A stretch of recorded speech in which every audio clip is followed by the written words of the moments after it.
Let's go over to X and see how the internet did react to the game. First up is from Swift Spurs saying, Spurs, stop giving me your toughest battles. How are you still alive? Well, there is a goal, by the way. West Ham are 1-0 up. Oh, West Ham are 1-0 up, are they? West Ham are 1-0 up. Mikel Antonio has just scored. So that could be a big goal in the top 4 race there. All right. Big moment. I'm not going to celebrate a West Ham goal, but... you can celebrate Villa losing. I'm going to celebrate Villa losing. But let's go on to Luca THFC saying, I'm wondering if City fans were turning on Pep after seeing these games in the first season. That's a 4-0 win, a 4-0 loss to Everton, 4-2 loss to Leicester, 3-1 loss to Chelsea, going down to 9 men in stoppage time, and a 2-0 loss to Tottenham. And I think that's spot on as well, because you look at it and you remember at the beginning of the season, Spurs fans, me and you were sitting here saying, it's very likely Spurs could take a few beatings this season, but it's all part of the process. New manager, new system. Maybe the fans got a bit carried away from the first 10 games and thought this is our new norm. But you got to realize where we're at as a football club, in what direction we're going in as well. And it's always going to be hard. And I think you're always going to get these moments in a first season under a new system. Definitely. And that's even with your first team. Even if everyone's fit for the whole season, you're still going to have those moments where you're not fully there as a team because we're in the first year of the process. And I think that tweet is absolutely spot on. I think I'm surprised it hasn't maybe happened even more often. Obviously, I think it's really only the second time. You have the Brighton game and then there's this game. Apart from that, we haven't really had this type of display so far this season. So I think Ange deserves credit for that. And he needs, he's got credit in the bank because of how we played this season.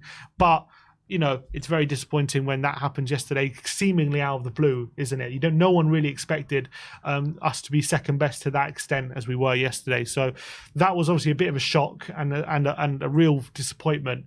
But as that tweet displayed, even the best managers in their first year, that's always possible to happen, and that's I think what we're seeing.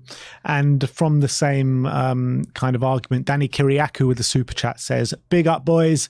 Are we forgetting that this is Ange's first season? Look at Arteta after his first 2 seasons. We need 3 windows and 9 players, 1 starter each window." And I think it's right to compare it to maybe Arteta's first 2 seasons and other managers' first 2 seasons. We are on a path, the right path, in my opinion. We do have the right manager at the helm, but it's not going to happen overnight. No, and also on the contrary, if you compare Postecoglou's first seasons to those managers, he's probably ahead of where they were at the same stage. I think we're performing higher. I just think people forget how much these managers struggled early on because they've been so good consistently now for a few years with their respective clubs. People forget the troubles they had to go through, don't they, to really get to that stage. And that's kind of the period we're in now. And the fact that we're in that period and we're still in that fight for top 4 and still have a good chance of getting it, I think is a testament to Ange doing a really good job at Spurs. So yes, yesterday was really disappointing and frustrating, but that's just part of the process, isn't it? And you got to remember the struggles and the problems that he's had since joining this football club. First of all, losing Harry Kane on the eve of the Premier League. Don't ever underestimate how much of an impact that's going to have at your football club to lose your best player, your talisman, essentially he would have been captain if Hugo Lloris, when Hugo Lloris stood down. So not only that, but the injury problems that he's had as well. Yeah, absolutely correct. Asval Karim says that, why is this foul not a red card? And that was João Palhinha on James Maddison. I did think it was a bit of a naughty one. I did think so. That picture explains it well. I do think he's maybe a bit lucky.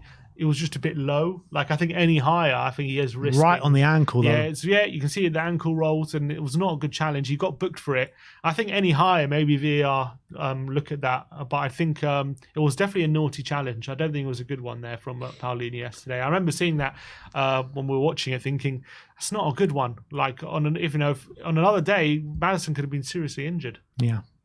One Football say Tottenham have only kept 2 clean sheets from their last 19 games in the Premier League, and it's not good enough, is it? No, that's not good enough. I know Ange says, he doesn't celebrate clean sheets, and that's not how he plays. But I don't think 2 clean sheets in 19 games is something that he would find acceptable either. And I think that's something we have to address, because especially if we're going to have some players missing chances in the forward line, we're going to need a tighter defence to make up for that. Yeah. Yes, when we get maybe the attackers that the system needs, maybe that'll be a different stage. But at the moment, when you've got Werner and Johnson missing those chances, then you can't afford to not have a defence a bit tighter. Yeah, and I'll take it back to the first 10 games of the season. Yeah, we were conceding goals, but the chances that were created were so few and far between. How many times did we finish games thinking, Vicario has hardly been tested today? Mm-hmm. Like, why has that defence become so open in the second half of the season? And you can't even blame it just on injuries, because since the other defenders have come back, it's not really changed too much. Yeah. Although it's been better, it's not been like it was first 10 games. Yeah, absolutely. Troll Football said it's the history of the Tottenham. Days since the last shit show is 0. We've been used to that one, haven't we? Classic. I think we see this meme every single year, about 20 times a year. Yeah, honestly, bloody Troll Football. He's the Ido says, I feel sorry for the people who rely on Tottenham Hotspur for happiness. So you still feel sorry for a lot of us then, definitely. Ron Hotspur says, the entire Tottenham Hotspur team today. Is that? It's the meme of that guy saying you get paid all that money, you got mansions, you got people rubbing your feet, you've got everything, and you can't bloody pay a simple pass, you can't control the ball. It's one of my favourite memes. I love that guy. He's probably right. We were completely all over the place in this game. Luca THFC saying Tottenham, after they found out that you don't need to fight for 4th in order to get Champions League football. Rest easy, guys. And look, I'm not there yet though, because obviously we don't know if 5th gets Champions League, but obviously if we're fighting all the seasons for 4th, then 5th ends up in the CL and we get 5th. It won't mean as much, that fight, will it? Yeah. Return of the Shelf saying Tottenham fans protesting against the cut of the senior concessions. That was a sign being held up from the away end yesterday. There was a really weird story coming out of that though, which Martin Cloak posted on his Twitter, saying that apparently apparently he was one of the fans holding up the banner, and he said a Tottenham fan came over to the banner and ripped it in half. Really odd. Why would anyone want to do that? It's really strange. From what he was saying, that apparently it was blocking his view. Oh, is that what it was? Apparently. Well, the fans. That's what he said. That was that's the reason he said to him why he ripped it down. I'm sure there was other reasons as well, but that was one of the reasons that he gave. See. Well, very disappointing if that was the case. Look, from what I can see here, Raul Jimenez is on, so the game must have been at least 3-0 at the time. I don't know why you want a good view of that, but anyway, I think it would be much more important to protest that at that stage. Yeah, I think it was, first of all, tempers were probably riling up very high. Second of all, maybe it was a thing that he disagreed with and didn't think it was worth protesting against. And third of all, he probably wanted to see the pitch a bit more. So I think maybe a few different things all culminated in a bit of anger yesterday. Oh, good you cleared that up. The Extra Inch Spurs podcast put together by Roadtoaster7 on that's Reddit. Yeah. And what's this? He's talking about. So this is comparing the starts of all these managers, basically. Ange Postecoglou, Mikel Arteta, Pep Guardiola, Jurgen Klopp, Eric Ten Hag, and Maurizio Pochettino. And Ange is actually coming out the most favourable out of all of them.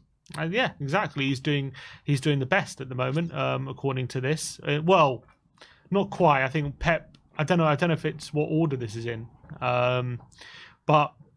In terms of comparing points per game, like much better than Arteta, much better than Klopp, much better than Poch, obviously. Looks like Ten Hag and Guardiola only slightly ahead. But I think that what it's trying to just show is that it's not easy in your first season in charge. You're not going to just start winning every game immediately, and Ange is actually stacking up quite well to some of the best managers. Exactly. So I think that's quite a good comparison. And I think that's what we've been consistent in saying throughout the whole season, even when we were going through that dodgy patch, even in the last couple of weeks, that it's not going to go all swimmingly all the time. You need to sometimes just trust in a manager and trust in what you're trying to do. And I think that when you look at what's happening for the most part, you can see avenues of how we can get to where we want to be. Yeah, and also you look at that one as well, longest unbeaten run. Ange is ahead with that. He's had the longest unbeaten run of anyone in that. So, and also you look on that right hand column in terms of the highest price signing. We've had the lowest one as well, so we haven't spent the money of a lot of these managers as well. Fabrizio Romano with a Son quote from yesterday saying, losing that game, I think it's unacceptable as a player. We should take responsibility. We were soft. It's unacceptable. The fans do not deserve this. Attacking players should feel responsibility because we had chances to kill the game. I don't know if we had chances to kill the game, but we had chances to get back into the game, in my opinion. And Heung-min Son in his interview yesterday just looked absolutely distraught, didn't he? Yeah, I completely agree. He looked despondent. He was. He definitely cut a different figure to Ange, who was a bit more calmer. But Son did feel like it was one step forward, 2 steps back. That's what the phrase he used. Although Ange said it was 4 steps forward and 1 step back. But yeah, let's hope Son can rile up the team when they do come back. I do agree with you. Like, we didn't have a chance to kill the game. I think that's the wrong phrase. Maybe it's an English thing, but I don't think that's the right phrase. But I think it's definitely fair to say that we had more than enough chances to score a couple of goals in this game. So he'll be definitely disappointed we didn't get on the score sheet. And last but not least, there is quotes from Big Vic on Instagram, and he says, "Not much to say. Today we were not good enough. You deserve better from us. We will be back." And I mean, I'm too used to seeing these kind of quotes over the years from various different Spurs players. I know, it starts to ring hollow at some point. You get numb to it, which maybe we're starting to feel now. But let's hope that these set of players mean it. And I do feel like they do. All right, so that is it from us today. That is our assessment on the Spurs game, 3-0 loss. We have a long time to dwell on this now with the international break coming up. We come back in 2 weeks' time against Luton at home, where it's imperative not just to get back to winning ways, but to put in a really good display. We need to respond to that, and to the only way that we know how to. We've seen it time and time again, Spurs responding to a bad result in a really good manner, and I have no doubt that we'll do that in a couple of weeks' time. But we have a break now for the international break. I think England have some crazy games like Brazil and Belgium or something like that. But yeah, I just want to thank you all for tuning in today. We'll see you all very soon. Like, subscribe and comment. And as always, come on you Spurs.